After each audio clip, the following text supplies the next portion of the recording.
قهوة العصر ما تحلى غير بحلوة زمان. اليوم جبت لكم لا غوسيت تاع الكروكي اللي من البكري ديرها ماما.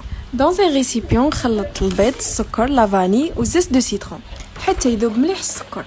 نزيدو الزيت بشويه بيان ميلونجي، وزيد تاني نص كاس حليب. حطيت لا فارين ولا ليفور مغرب الليل، طميتها حتى تولي العجينه طريه. والمقادير راح نخليو لكم كامل مكتوبين تحتها في صندوق الوصف. قسمتها اون دو والنص غير زدت له الكاكاو. وفي لو بلان دو طرافاي درت الزيت، حطيت لاباط الاولى وزدت الدوزيام من الداخل وشكلت بودان كيما راهم باين في لا فيديو. درتها في ان بلاطو اللي يدخل للفوق، سطحتها ودهنتها بصفر البيض مع القهوه ودخلتها تطيب على 180 دوغري حتى تحمرت. قطعتها زدت رجعتها للفوق تتحمر من لي كوتي وعسوها بالك وتخلوها تتحرق.